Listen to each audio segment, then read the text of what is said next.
Right, hello everyone. We're back for another Wednesday chatting about health related issues. Tonight we're not actually talking about bowel disease and IBD and Crohn's. We're actually going to switch it up and talk about something a little bit different. It is autoimmune related still. So it's polycystic ovaries and endometriosis. We're also going to actually be talking a bit more about mental health again, which we always kind of add that in a little bit in each stream. But this time it's a little bit different because we're actually going to be talking about a personality disorder, which if I just switch over now, Amy, do you want to introduce yourself? Hello, I'm Amy.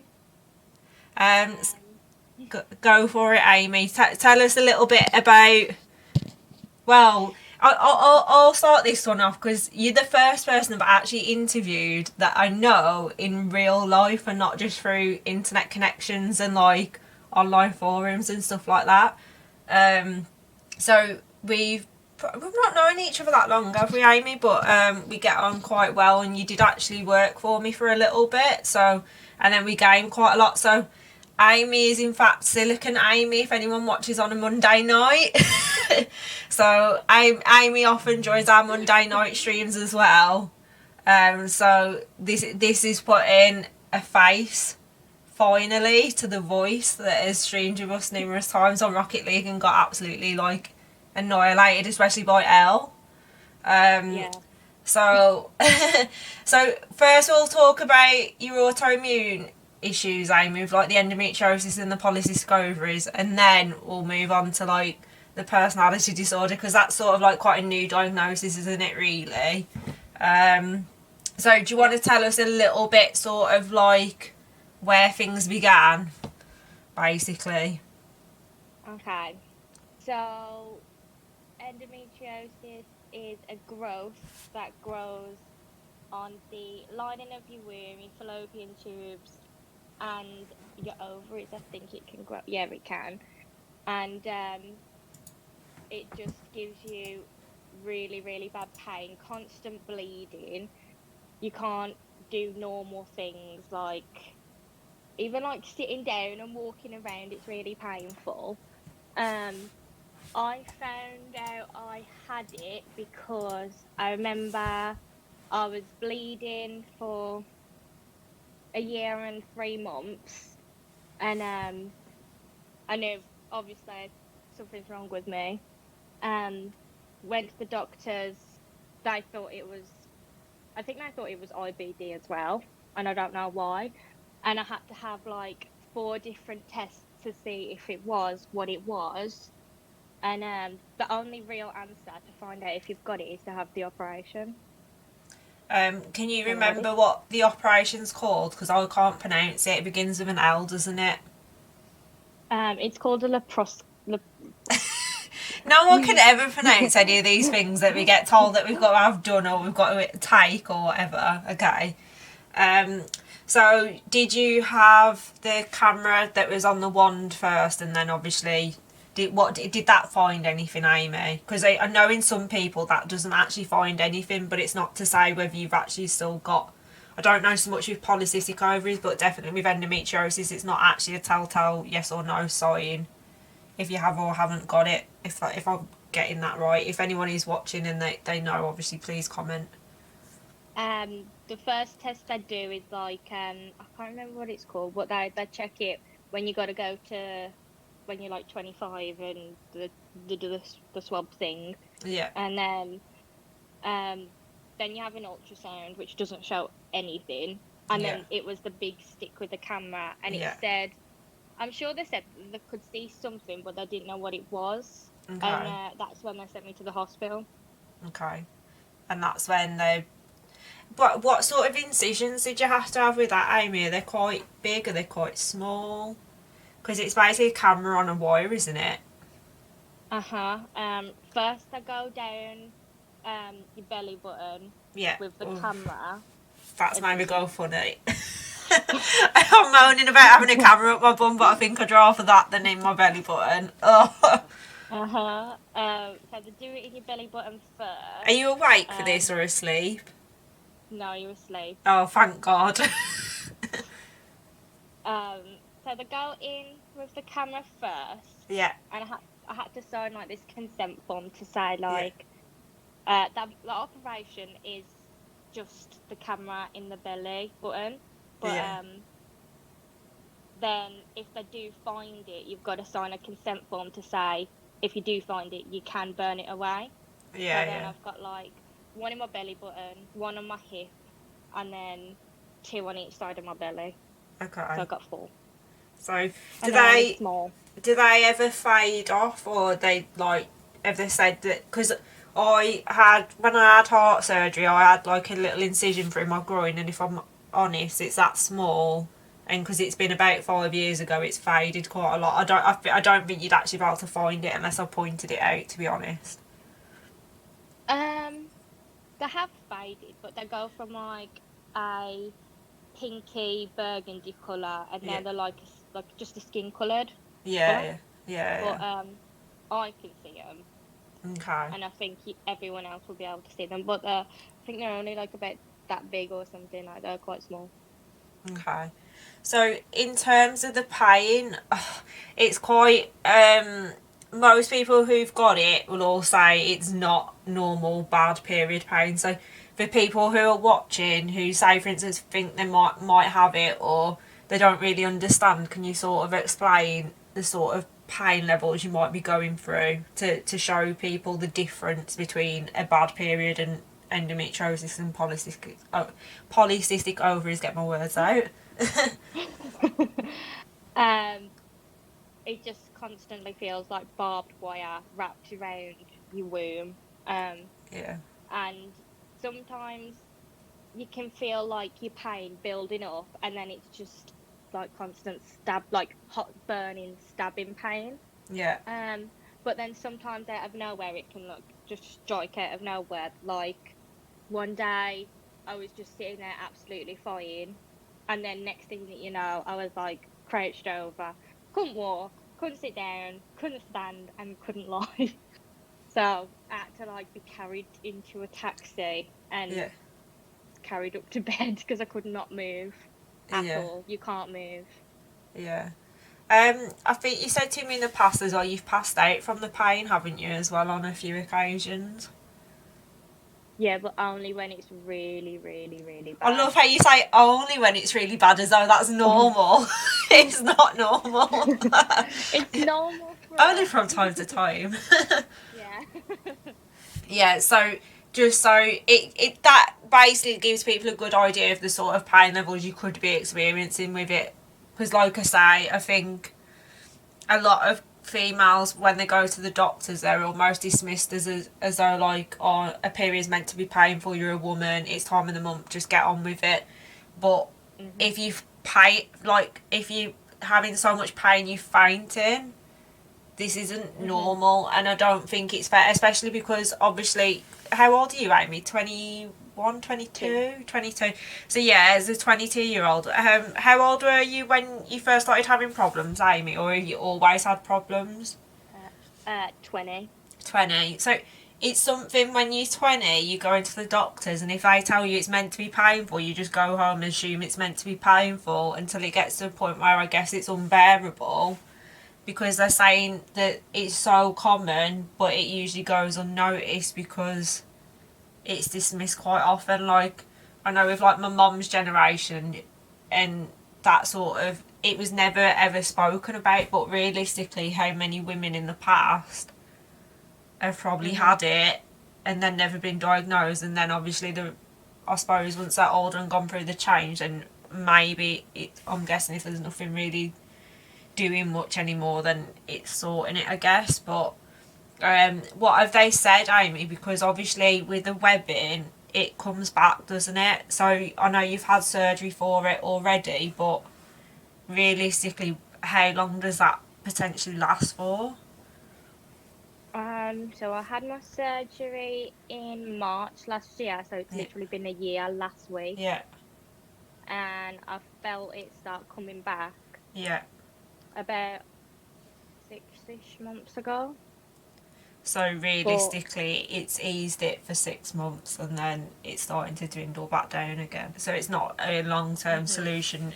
It's not even really that much of a temporary solution considering what no, you'd have to go through. Because realistically, they can't keep putting you all under the knife for I know. just... Well, they begged me not to have the surgery. The Yeah, doctors did yeah, because of my age, and yeah, I'm pretty sure that if you have the surgery too many times, because they're burning the lining of yeah, your yeah, womb yeah, yeah. away, you won't be able to carry a baby.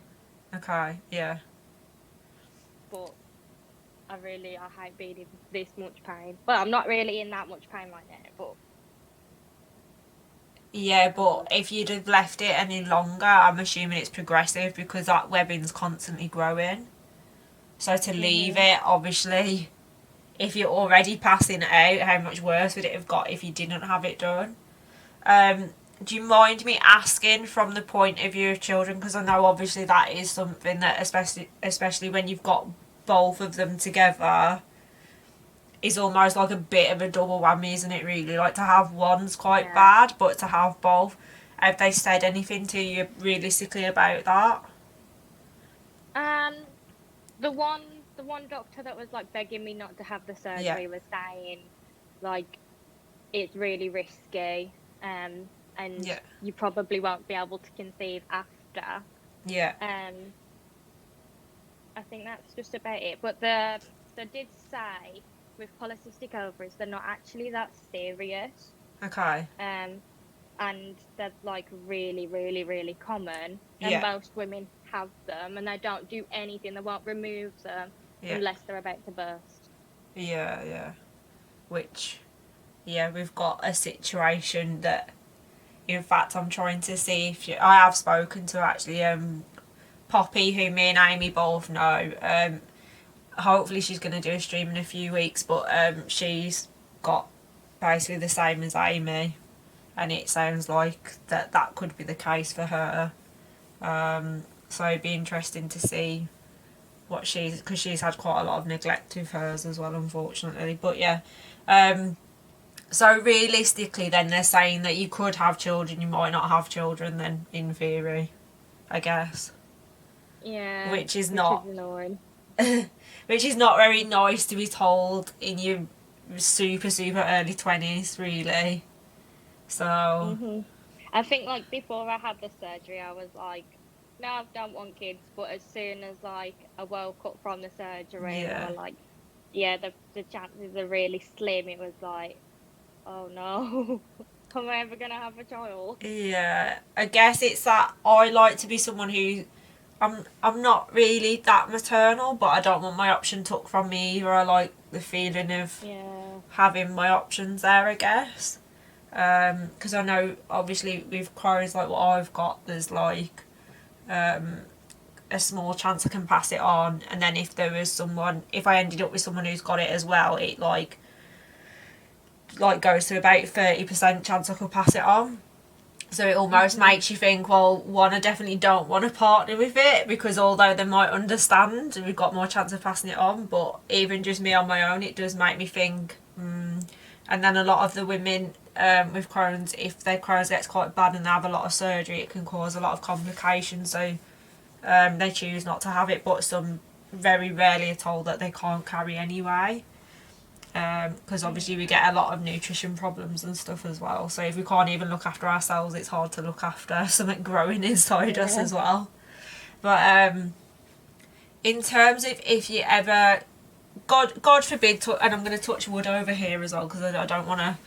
If they ever said you couldn't and you wanted to, well, obviously I think you can look at IVF first, can't you? Or do they let you with? What's the situation? Do you know? Yeah. Yeah. Yeah, I think you can. But I have thought about it just in Yeah. case I can't, Yeah. and then I want to in the future. Yeah. But obviously you can adopt and stuff like that, Yeah. but I'd actually want, if I was gonna have a child, I'd want to it Carry. to grow. Yeah, it to grow. It's a growing soldier. Yeah. Yeah, I guess. See, I think if anything, I'm the opposite. I almost would think, I don't want my body ruined. I don't want to feel ill any more than I have to Mhm. already. Mhm. So, and to be fair, I'm not that bothered about it if he or she was blood related anyway, because I've got blood related family members that I can't stand anyway. To be honest, like my immediate family's amazing, but Mhm. I've got great friends who I would consider family, even though they're not my blood. So, blood Yeah. doesn't really factor in it for me. And like I say, if I ain't gotta go through 9 months of torture, I know it. I know. See, I think it's nice to say you've done it and had the bump and feel it and everything. But Yeah. I don't know if it bothers me enough, though. That's the thing. Mhm. Well, if I did, um, endometriosis is genetic as well. That's how I Oh, got okay. mine. Oh, really? So, is it from your mom or is it? Yeah, Yeah. yeah. So, do you mind me asking how old your mom is, Amy? I don't know, like 40 something, I don't know. So, I think it's, did she ever get diagnosed with it or not? yeah, she got diagnosed with it, and then she kind of like kept it from everyone and didn't tell anyone. She said she Mm, was going for an operation, but didn't say what it was. okay. Um, and then when I got diagnosed with it, I told her, and she was just kept like apologizing, Yeah, saying, "I'm sorry, I didn't tell you." And I was like, "What do you mean?" And she was yeah. like, "Yeah, this is my condition." I was like, "Oh, thanks." So, did your mom ever say anything when you were going through symptoms or not really? Like, Not until I was diagnosed with it. Well, yeah. not until the doctors were like, "We Is there think it's anyone in your this." family? Yeah. Yeah. How does, do you mind me asking how that makes you feel in terms of it being passed on? Do you have any thoughts on it or not? Not really. Uh, well, no one else in my family has it, and I Yeah. think because I'm the oldest child, I'm the Yeah. firstborn. Yeah. So if I did have like a little girl and I did pass it on, chances are she'd probably end up having it when she's older as well. Okay. What if you had a boy first though, and then a girl after? What, would it still go to the girl? Do you think? I don't know because I'm firstborn and no one else has it. But my other sister has polycystic ovaries. We've all got that. Yeah. Yeah. So, I know this is a bit harsh, but do you feel any like resentment, or do you just think it is what it is? It is what it is. Yeah. Because see, this is the thing with me is if I think if I thought I'd pass Crohn's on, anyone who's got it will tell you ugh, you wouldn't wish it on your worst enemy. So to pass it on to a child sounds like horrific. So Mm, it's interesting to sort of hear it from someone who has potentially had something passed on to them, that how they potentially feel about, especially because most autoimmune illnesses they don't really understand. So um, yeah. Elle has stopped by. I have just said hi in the chat. You missed us talking about you earlier, saying about you rinsing Amy for a silicon spatulas. I So still need that mold. yeah, I know he's got a 3D printer now, so he should be whacking some silicon through it for you. Um, Me and Dan are watching. Talk more about the spatulas. We can't talk more about the spatulas. It's meant to be a stream about endometriosis and Um, serious stuff. Come to sabotage my Wednesday night stream. Um, oh, don't think I have any silicone anywhere. I always have my spatula to hand down here. If anyone never watched our Monday streams, it won't make any sense, and they've disappeared off there now. But I randomly I've always got it, considering this is like my gaming space. Do you know what I mean? This is But quite silicone. your new headset. Yeah. Speaking of headsets and gaming, because obviously Amy does game with me. I've now got a capture card that means we can play Animal Crossing. So if anyone is watching and wants to watch some Animal Crossing, I can do that now. So that should be exciting. Show us the headphone stand. My headphone stand. I'm just waiting on the yes, okay. I can't really at the minute. I can't really. It's that one. So it's the pink one that matches it, and I've got the RGB set up on it, but you can't overly see it on the stream because I've got too many other coloured lights going on at the minute. Oh, Amy, you've got someone messaging for you as well now. We've got a little bit of a party going in the chats apparently. So, going back a little bit to the subject anyway, just saying, by the way, if anyone wants to check out my cute little lights and all me nerdy shit in the back, feel free. But yeah, so, and I've got my Vulpix t-shirt on today because I've got my little Vulpix over here. So. Oh, that is so cute. Yeah, and I've got my little slash over here as well. So, anyway, going back to the subject at hand. So, we sort of covered a little bit about polycystic ovaries and your endometriosis and the sort of pain thresholds and stuff. No, don't you dare join Discord. Yeah, so anyway, basically, no, go away, go and game for a bit. So, anyway, so in terms of like, there's got to be a mental capacity to that taking its toll on you as well, though, hasn't it, really? Because keep being in pain, especially you were saying at the start of the stream how often you were sort of like bleeding for. That's got to be excruciating. And like, I imagine, did you suffer quite a bit with anemia as well? Yeah, I'm still anemic now. So you like permanently anemic then, really, which is quite similar to me with, yeah. So going on more to the mental health side just in general as well, tell us a bit about that, because that's a bit of another long-winded one, isn't it? Because I used to get on your case about this.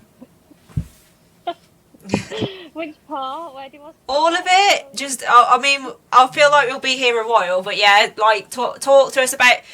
I think you should talk to us a little bit about where it sort of began, because you've had this sort of history for a while, haven't you? And then I was talking to you for a bit, saying you need to get on to them because they're not taking you serious. And I think I used to turn into like a mother with you, didn't I? Really getting on at you. So tell everyone a little bit all about that, I guess. So I've always had anxiety since I was a kid. Just gonna. But yeah. But it wasn't really like that. No, well, I didn't know what it was, so I don't know. But apparently I've always had it.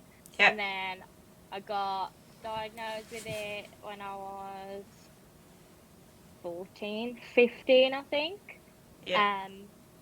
And then like stuff like bullying at school didn't help, and then didn't really get to finish any of my GCSEs, so I failed most of them.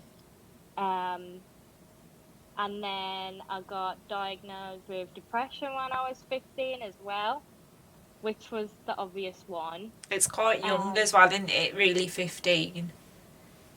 Yeah, and then from like 15 to like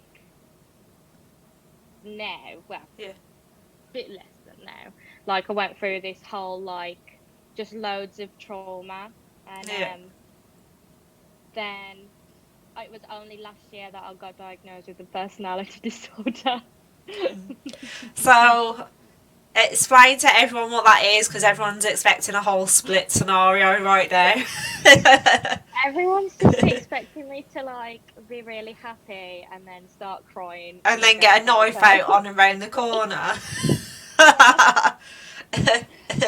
So there's loads and loads of different types of personality disorder. So there's like bipolar, schizophrenia,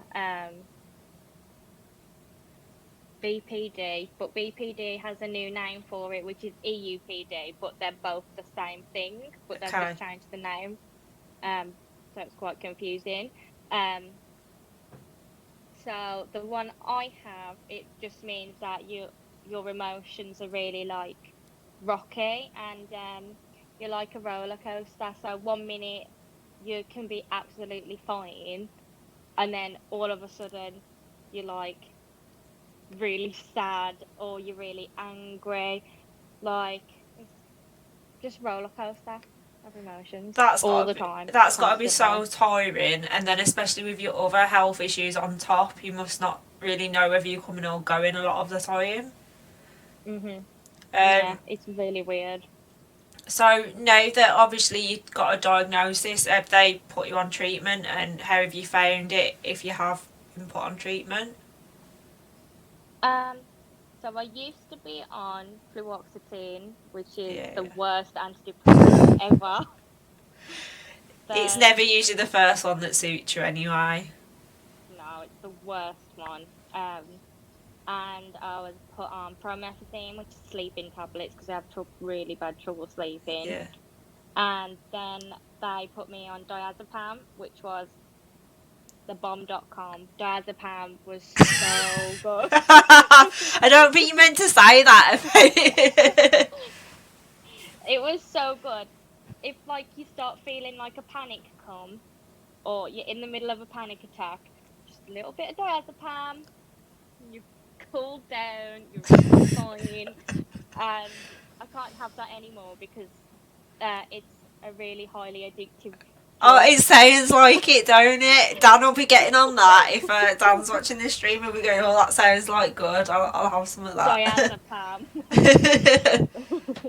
It's so good. But now they've taken me off the antidepressants and put me on antipsychotics, even though I'm not a Oh. psycho. Get the knife out. um, what did that say? Oh, I'm just It's for reading the me chat. because you are really quiet. I've turned you up to full, but I haven't been able to get you. I've took you from about 100 to 200, and it didn't really change. Does that sound any better? If you can let me know. Hello, hello, hello. Hello. Slightly, yeah. So we'll Hello. keep going. What about Okay. now? No. Hello. If anyone's just joining, we just check it. Yeah, yeah, okay, right, okay, cool. Okay. Right, okay. So, carry on. We got Um, just past your diazepam addiction. that was so good. They literally calm you down within like 10 minutes. I don't really miss them. uh, um, oh yeah, my antipsychotics, even though I'm not a psycho. But I've been on those since mid to late October last year, Yeah, and they've properly just started working. So yeah, now I don't feel like my mood is like crazy, but I feel like crazy. stable. I feel stable now. Like I That's feel good good. now. I feel like I'm on a good wavelength at the minute. That's the thing, though, is I get a little bit annoyed because obviously the minute anyone mentions anything to do with mental health that isn't, I feel like anxiety and depression are very common now, so people are being more understanding of Yeah. it. I still feel like people do the whole like, oh, cheer up, blah blah blah, smile and all that shit. Yeah. Which, oh yeah, because as if we haven't tried that. But I think Mhm. especially with lockdown, I think it's made more people realise. I think even people who are quite strong-minded through lockdown, it's took its toll. So I do think there is a little bit of good come out of COVID in a way, with like how people probably value social interactions more and just simple things like going to the pub with friends and like all that kind of stuff. And I think being stuck in four walls and that, like I say, it's probably took mental toll. So I think a lot of people probably appreciate a lot of that sort of stuff a little bit more. And I think everyone's sort of had some sort of impact somewhere along the lines. Um, but I think any other mental health issue, it's almost like people start to go, oh, they're a bit crazy, you might not want to go by them, which is obviously not Yeah. the case at all. Like you're saying about Mhm. antipsychotics, you're not crazy anymore, but in the entire time I've known you, at no point have I ever gone, this girl's nuts, this girl's a bit like wacko. I've never ever had that vibe off you. I've always thought, No. oh, like, I feel like you probably need a little bit of like help and support. Like, I feel like you've had a tough time, and like, especially to go all through the health issues that you've had and probably not understand why you feel the way you do. So I know full well you have been beating yourself up over something that you actually couldn't control in the first place. So I bet that probably feels a little bit nice to know that actually you can't actually help some of the feelings that you're getting, I guess. But yeah, so if anyone's watching and doesn't know anyone with like mental health issues, obviously, like, fair enough, everyone's going to be totally different, but it is a nice way of saying that actually, like, you can have friends with mental health issues that isn't just generic depression or anxiety, and it can still be nice, normal, like, I don't know, stereotypical individuals, I guess. Like, I don't really know how to word it. Like, I don't judge people based on their health conditions. Do you know what I mean? My auntie, in fact, bipolar, and one of my old bosses was bipolar as well, actually. So, in fact, I've got a few clients at the salon that are bipolar. I think that's quite a common one, actually. Like, in fact, one of my clients once, I'd been doing her hair for like 3 years, and she finally said, oh, by the way, I'm bipolar. And I was like, I didn't like to say, but I already knew. And she's like, what do you mean? I was like, because my auntie's got it and my old boss used to have it, so I can sort of spot it a mile away at this point. And they're all like, so although that's 3 people that I sort of know with it, some obviously, like, I know some more than others, they're still very they've got very much similar sort of things, but they're all very different as well, I guess. But me and Dan are glad of the pandemic because we became good friends with you guys. Yeah, so we've had like an online little gaming, well, I say little gaming community, it's not really that little anymore. Like, it's quite common now for like 10 people to be gaming in one night, so it's almost like a party. I like it when there's loads of us in it. Yeah. Whoa. So I sort of feel like I would say actually I've been more sociable through lockdown than before lockdown, because for me, not being able to, like, I've been too scared to go out for food and all that sort of stuff, I sort of started shutting myself off from everyone. Whereas obviously, because now that everyone has to do what I usually do, it's actually made things more sociable for me. So obviously, yeah, but part of me now actually feels a little bit apprehensive about lockdown restricting, because now, like me and Charlotte were saying last week, it's almost like, oh shit, we've had our nice little bubble where it's like, oh God, we can't do any of that because of COVID, and now it's like, oh no, we've got to go back to the whole trying to pretend to be human beings when you don't feel like it. Okay. I can't wait for the post-COVID gaming party. Oh dear. Oh dear, oh dear. So yeah. Yeah, so in terms of obviously getting your diagnosis with your personality disorder, Amy, it took quite a while, didn't it, of being persistent with them. So what was the final straw with them finally taking you serious? When I overdosed. Oh, okay, right, okay, yeah, so... See, that looks psycho, doesn't it? We No, I think you're probably a little bit embarrassed to say, but you've got a lot of confidence being able to come on a stream and openly admit it, because there's plenty of people from all kinds of backgrounds at some point in their life that have probably struggled with something, and at some point it maybe has led to that. And I think it's quite what's the word, like, if someone can open up that they've had low points and they've got past it, I think that's pretty inspiring, to be honest. And I don't think someone should be ashamed or embarrassed of it. And I think you probably just try to play down what is a serious situation, I guess. Laughing at yourself is a coping mechanism that I use. I think everyone's a bit guilty of that. Mhm. Speaking of coping mechanisms, you've gone through counselling as well, haven't you? How have you been getting on with that? Because I know I was getting on your case to get on that, because I'm proper Uh-huh. keen on CBT therapy, I am. Oh, Poppy's Yeah. in the chat as Oh, well. Hi, Poppy. hi, Thank Poppy. you for joining. Really appreciate it. We was talking about you earlier. I'm hoping you're going to come on my stream and chat with us. Um, yeah, so tell us about your CBT, Amy. So I've literally just finished it last Wednesday, Yeah, oh, 10 that's great. sessions. Yeah, Um, so half of it was like really helpful, and he yeah, gave me like loads of like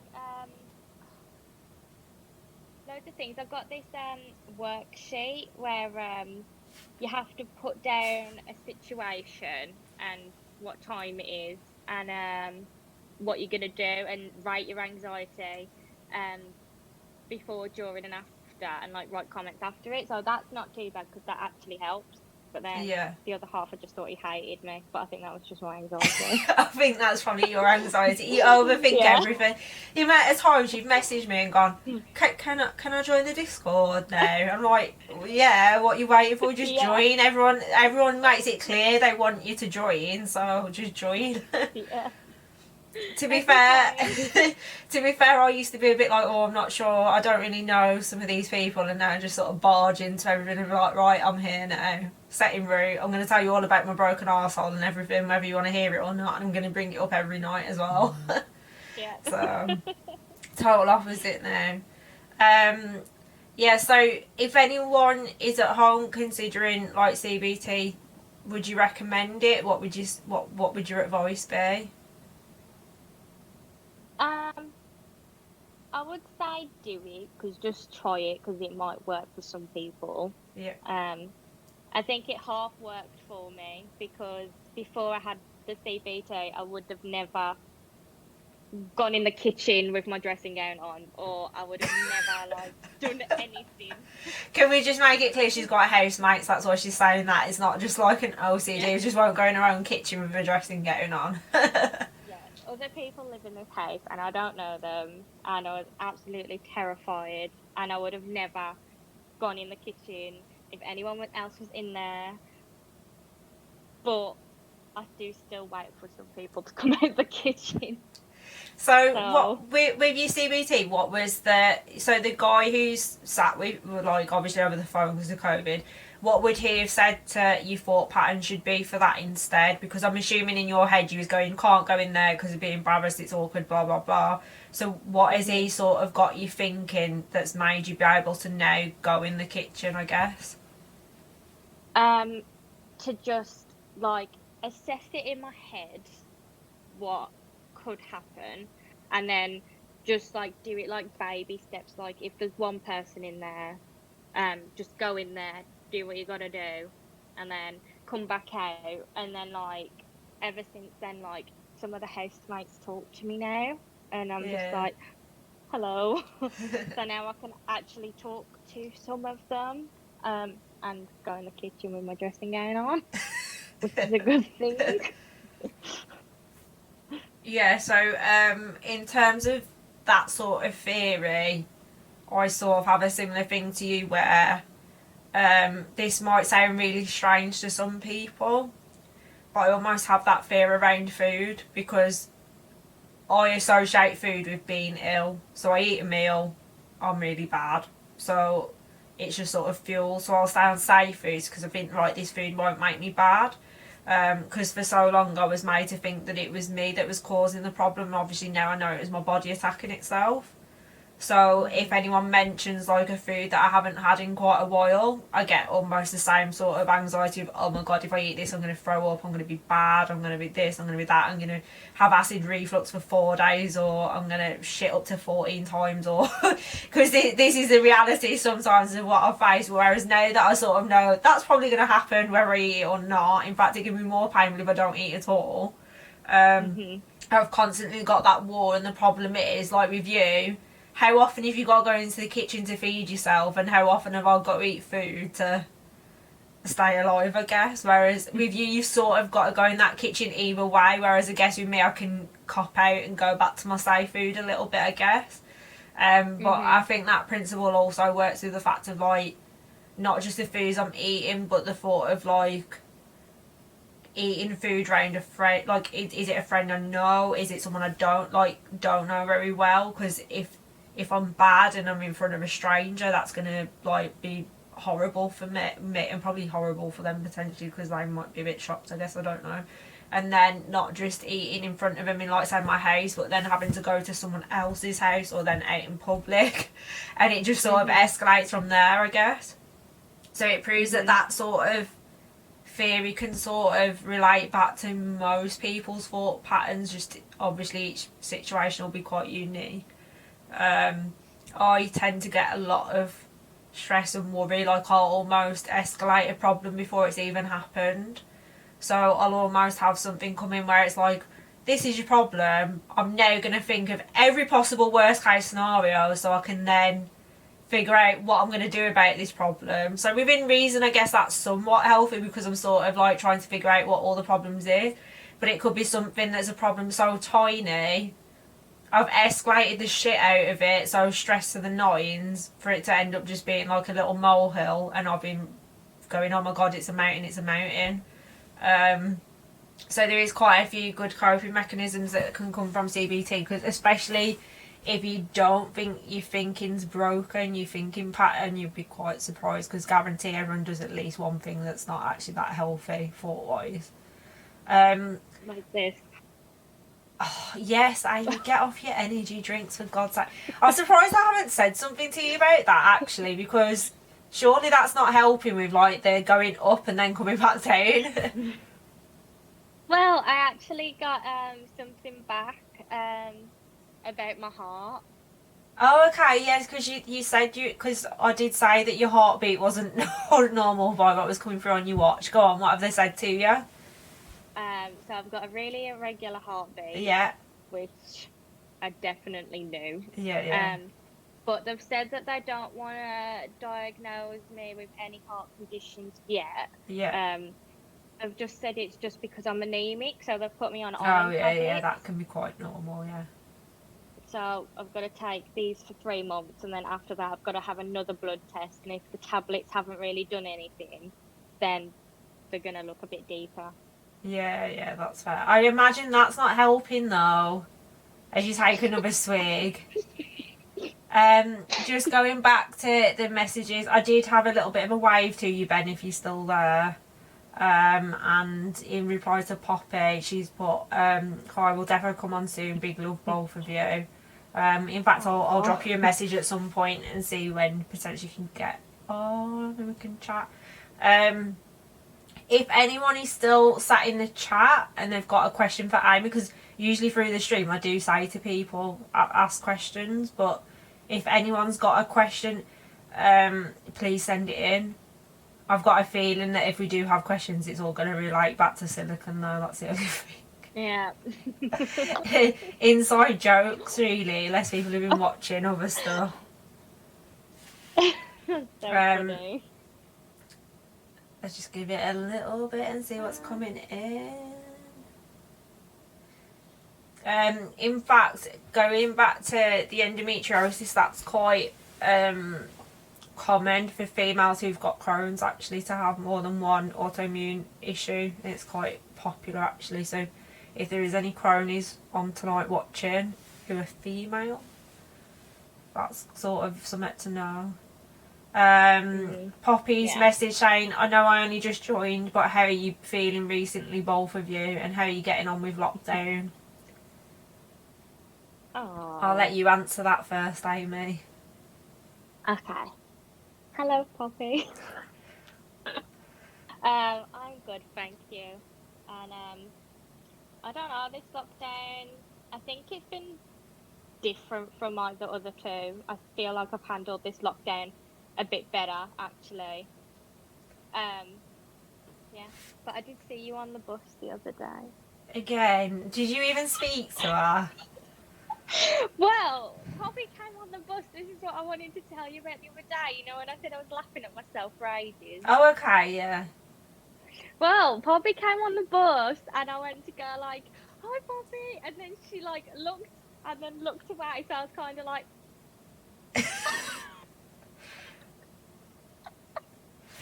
Oh dear, it was Amy. so funny, and I was like, I'd laugh if it "Oh." wasn't even her, it was just some randomer, and then you just be waving at strangers. Might have cheered someone up, I guess. Might have brightened someone's day. It was so funny. I think a lot of people have actually found this lockdown harder because it's been winter, everyone's sort of been over it, and it's lasted for so long. If I'm honest, I'm getting to the point where I do sort of miss being at work a little bit now. Like, I was isolated taking my tablets because I haven't even really been able to see my own family. I've had one hug in probably getting closer to, like, I know it was like 9 weeks the last time I mentioned it. It's probably been another 3 weeks since then. So I don't think I've had any like cuddle or hug other than off my mum once in about 10 weeks. And obviously I live alone as well, so to be fair, I just sort of, I'm not that much of a hugger in that much anyway. Like, yeah, I can be and I can't be. It depends on my mood. But when you don't have that luxury, I guess it's like, I just want a hug, I guess. Lies, you don't live alone. Oh no, I've got some weirdo around the corner who always turns up. No, I'm only joking.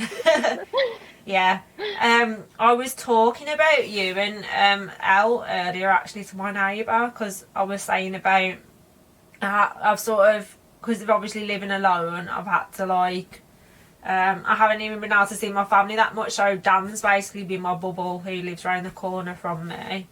And then obviously now Elle's back, I can potentially bubble a little bit with the two of them.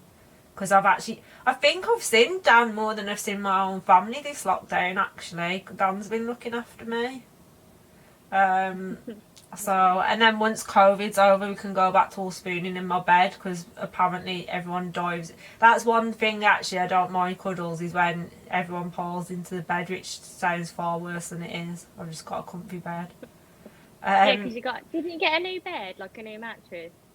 Yeah, so my old bed was knackered, and I've always had a double, but I lie in the middle of it.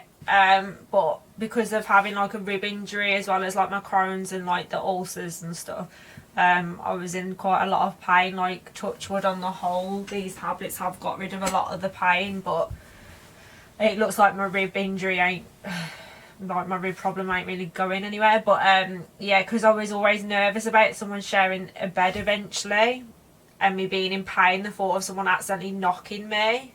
Like, I imagine when your endo's really bad, the thought of someone even touching you is like, get off me, I'm into, like, literally my t-shirt's burning my skin, I'm in that much pain, let alone anything else. So yeah. And I thought, well, I'm not buying another double to then have to buy another bed eventually, so I bought a king size.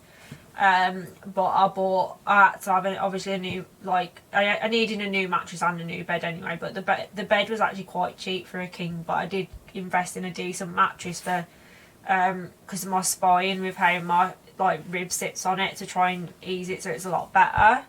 And the lads come over, because this was when you could sort of see people, and decided my bed was really comfy. And then now it's become a thing, pretty much a thing, where it's like, I think we had breakfast the one morning, and then it was like, so instead of sitting on the sofa, can we go and lie in your bed because it's much comfier? So it was all, me, Dan and Elle was lying on top of my bed watching The Simpsons. So it's become a thing. So good. So it's become a thing now. Or like Dan will say he's going to the toilet, but then I'll actually find him asleep on my bed or something. So it's sort of like, we all, you know, in most like households they congregate in the kitchen at parties. Apparently it's my bed that people are congregating in. My neighbours must think that I'm a bit of a sort, because I generally have more lad mates. So I wanted to make it clear to my neighbour they are friends, because otherwise you think, oh, there's a different one here today. Right, so Any questions for Amy to wrap it up? Anyone? Yes? No? Bread? Dust? I don't know. If anyone's watching who hasn't already followed, I'd really appreciate it if you followed. I've got 13 followers in 13 days to go. So we've had quite a few followers the past few days. I really appreciate it because Crohn's and colitis has been sharing my story quite a bit as well. And if anyone's watching who's one of Amy's friends, I really appreciate it as well, coming along to watch. Is there anything you want to add, Amy, to what you were saying? Which part? Any of it? We've Like, said so much. if anyone's watching who might have one of your health issues, whether it be endometriosis, your polycystic ovaries, personality disorder, depression, anxiety, that sort of thing, what is there any advice that you would give them, or signs to look out for, or With all of it, all like the polycystic ovaries, I don't think you really have any symptoms with that anyway. There may be a bit of pain, but they won't really do anything for that. yeah, But if you're in a lot of pain in like womb area, yeah, contact the doctor every single day, and be like that annoying person that won't stop ringing, because if you don't, they'll think you're okay and they won't do anything. Like, they're refusing to give me an appointment now, even though I've been calling since like mid-December. Just keep calling. And with the mental health as well, there is this things called talking therapies that you can refer yourself to, and you get to speak to one of the mental health doctors there, tell them what's wrong with you, and they'll point you in the right direction if you need CBT or whatever the other one's called, I can't remember. So that's quite good. I think that's it. So with your mental health, you can actually refer yourself. So what Amy's talking about, I think it's a different name depending what area you're in the UK. But yeah, you don't even have to go through your doctor anymore. You can actually just self-refer yourself. So if you think that I don't know, you might be embarrassed or whatever, especially at the minute because of COVID, it's all done over the phone. Whereas before, you used to actually physically get yourself somewhere, sit in a waiting room, go in to talk to someone, sit face to face, and then if you cry, you've got to get tissues and stuff. In fact, I am interested actually to see whether they'll carry on doing it via phone or even like video call or something, because I know it's a bit more personal face to face. They can read your body language. I do feel like it's less intimidating over the phone. I think you're more comfortable to open up, especially if you talk about something where you start crying. I think it's like, I'm someone who doesn't like crying in front of other people. Like, I almost make out as though I never cry to people, and I probably cry all the time. Yeah. So it is much nicer over the phone. In fact, one of my friends has referred himself. He's under a different area, but I went and found the one for his area, and in fact I messaged him the other day and I was like, have you gone and finally signed yourself up like I told you to do 6 months ago, because I've really got on your case now? And he's like, yeah, I've actually done it, and he's told me when he's got his interview. So I'm like, so like, if no one else has ever been through it before, you get like almost like an interview where they'll give you a score sheet. So it'll be like on a scale of 1 to 3, how often would you avoid doing, say, social activities, or how would you say your friendships and your family's life's been affected on a scale of 1 to 8, I think it is. And then they'll give you a score, and then each week, hopefully, you should start to see your score come down a bit. If you're like me, where you are like known for having an anxious personality anyway, within reason, it's only probably ever going to come down by so much, but it should still in theory come down, and then you can check in with yourself like after counselling, and then you can always, worst case, refer yourself, like if you ever need to go again. It's not, oh, like, I need to go again. It's quite normal to go for it, and if anything, it's great if people are actually keep going and seeking the help they need rather than just trying to bury their head in the sand and say, oh, it'll eventually get better or something. But yeah. Right, so there is one more thing you can refer yourself to. That's what I'm under now. It's called Woman's Aid. And it's like for people that have gone through trauma, and like it's obviously mainly to do with women, but men can go as well if they've been through any trauma, and then Woman's Aid will just help you through it. And you get 10 sessions with that. It's counselling, but it's not CBT. It's like more in deep. It's quite good as well. Okay, so with that, do you mind me asking if they'll sort of try and dig up past sort of experiences, just maybe try and, or is it more to try and help you overcome it? Like, what will they do for you, Amy? So there's 3 types of Woman's Aid things. Yeah. So one is to do with like if anything's ever happened to you and you need to like go to the police about it. That's one set. And then the other set is just counselling, and you get 10 sessions of that. And at like the start of it, they'll ask you like, what is the outcome you want from this? And it is really good. They'll help you. And then the third one is a trauma program, so you get 10 sessions of that as well. And you basically just learn about what trauma is, healthy and unhealthy relationships, alcohol, drug misuse and stuff like that. And then if you've done like the police thing before, and say like it got closed, after a couple of sessions, like towards the end, you can actually go and open your case file and read what they wrote, and if it's wrong you can reopen it, so it's really good. Yeah, that's good. Is that actually through the NHS or is that through a charity, Amy? A charity. Yeah, that's good. It's nice as well that although it's saying it's Women's Aid, the fact that it'll cater for guys as well, because I do think although obviously there's a lot with women, especially at the minute with everything that's gone on like the past couple of weeks with like it being like that whole like national like Women's Day, and then that poor girl that like a day or so later.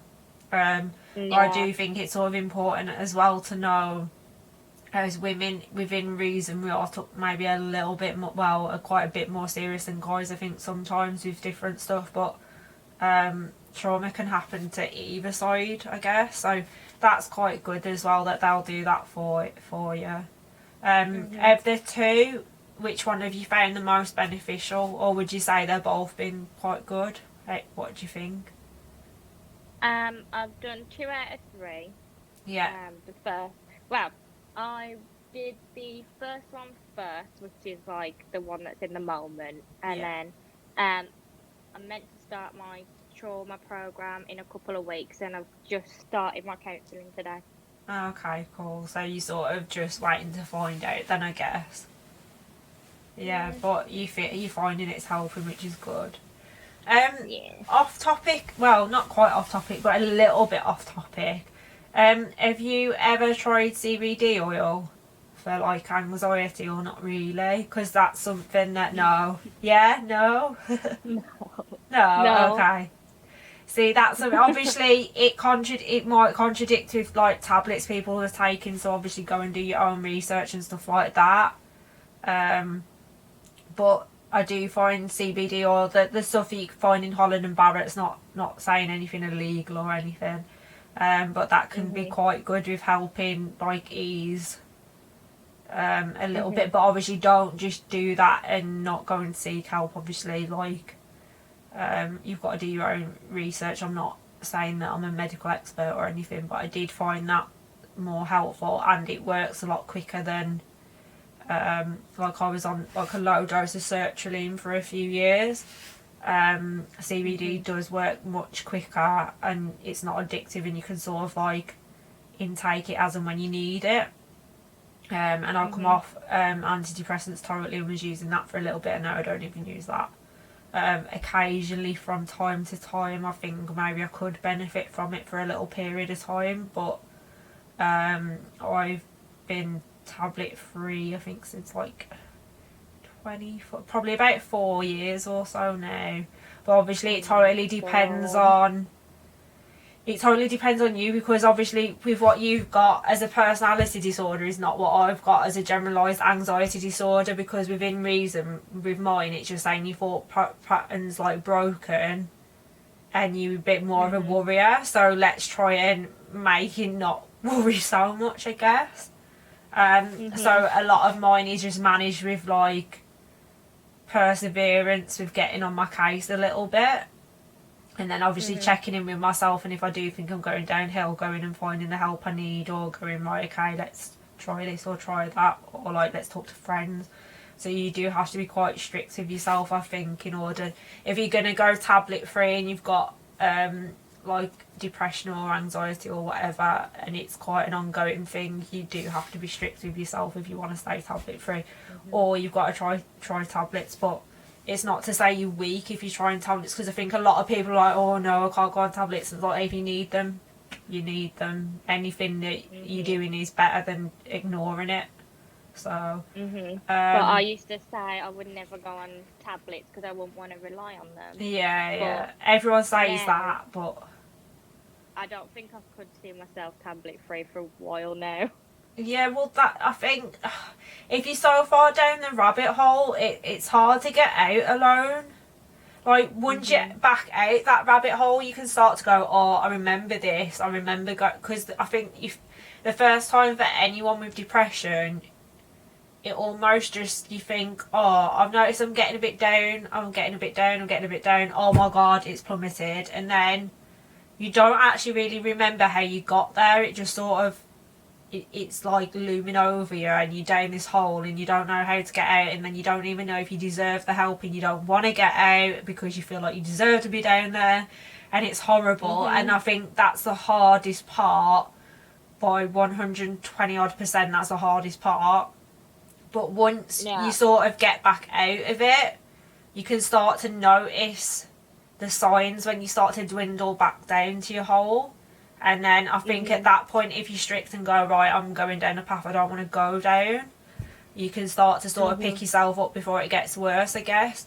But that first initial one, tablets, is quite helpful, because the first time it ever happens to you, if you get it bad enough, you need all the help you can get to even feel like you deserve to get out of the hole. Because it's weird how I always compare it to Harry Potter with the Dementors. You know, in the third one, sucking this, any happiness you have, your depression's taking it, and it's not even your thoughts, it's the Dementor going, no, how dare you try to be happy.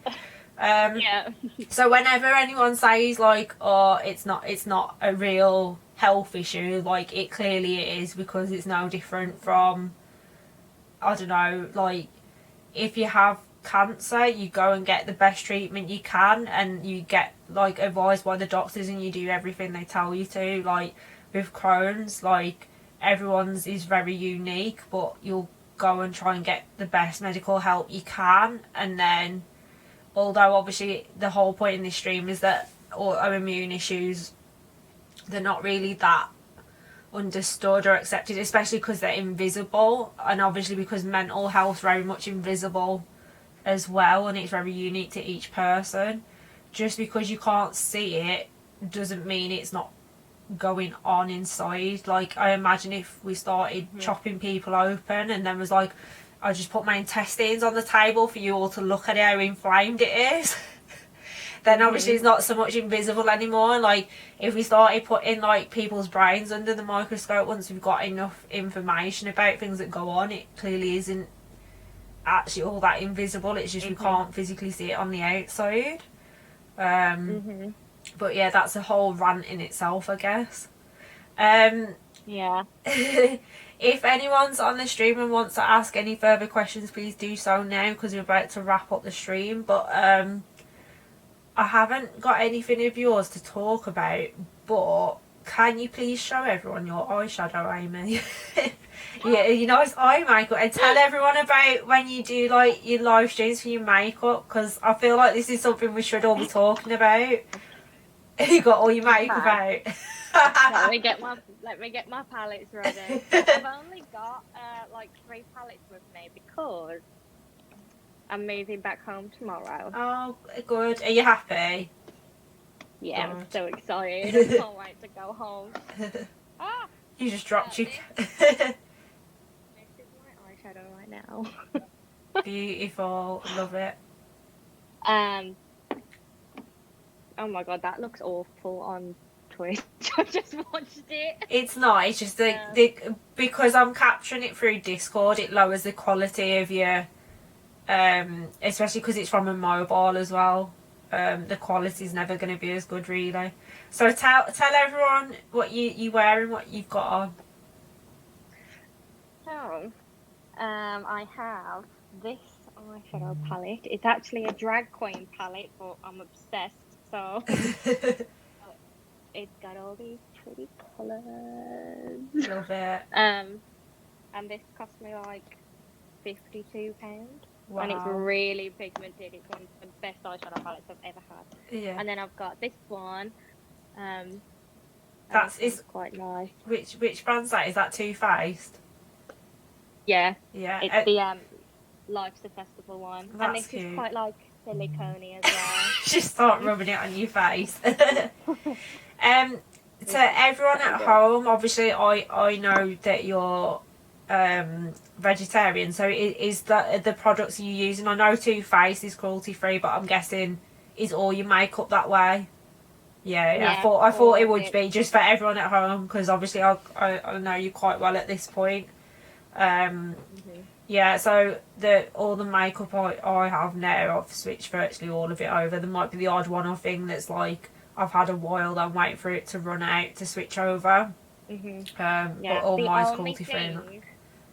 The only thing that I use out of everything that is not cruelty free is, I hate saying it out loud. It's not MAC. No. I was gonna say, as much as I do like MAC stuff, I literally blackball MAC now. I do still have a few MAC things, but I wouldn't go out my way to buy anything now. It's just I've had it a while now and I haven't got rid of it. But I know you meant to chuck your makeup out after so long, but I am quite bad for stuff like that, I guess. Took mine out. I keep them. Certain stuff I do with like your eyes, but I'm quite bad for like lipstick, because at the end of the day it's like wax, ain't it? Worst case I just chop the top off and start again, because then I feel, oh, technically I've chopped any bacteria off, I'm hoping. I don't know if that's a thing, but that's the way I sort of see it. Well, what is really good for like your lipsticks, yeah.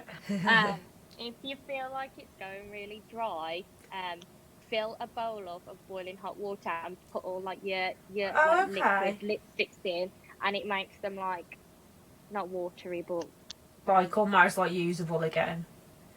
Yeah, and so, you get the uses out of it. What's your Instagram for your makeup? So if anyone's watching and does want to go to it. It's at Here Lies Amy's Makeup. Okay. In fact, I can I type this in? No. Bear with me. So if anyone watches later, Here Lies Amy, what was it? Makeup. Yeah.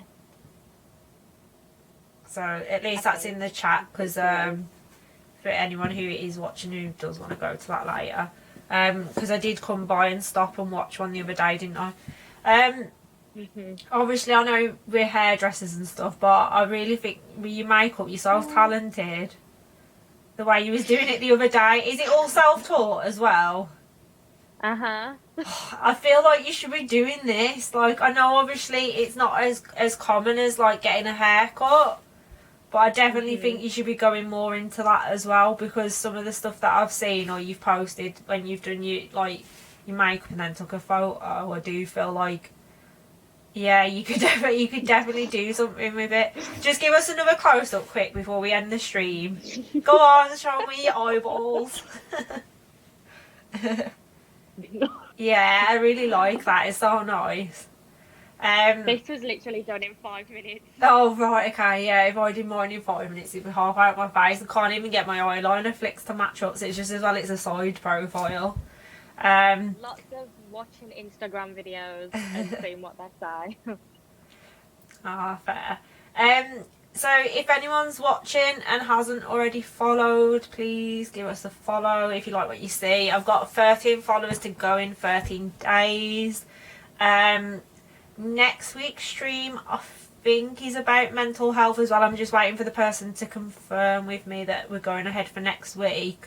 If anyone is watching the stream and has IBD, so like Crohn's or like colitis, anything like that, or has an autoimmune illness, or even some sort of invisible illness that we physically can't see, so you walk down the street like a normal looking person, whatever a normal looking person is, and you want to talk about it, you're happy to talk about it, drop me a message either on Twitch or on Instagram. Obviously you can see on the screen it's RT66Sam, like obviously on my Twitch one.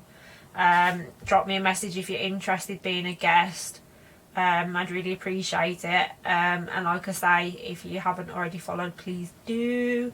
I'm trying to get to the goal of 50. That way we can start setting up where we can do a little bit for charity as well, which will be good. Because Crohn's and colitis, they've been really good actually recently, sharing a lot of my stuff, and they have messaged me about potentially doing an interview as well, which I'm really happy about. So yeah, thank you all for watching, especially if you've watched all the way through, or even if you stopped by or put messages in the comments. I really appreciate it. Right, do you want to say bye, Amy? Bye. Right, see you all later, guys. Take care. Bye.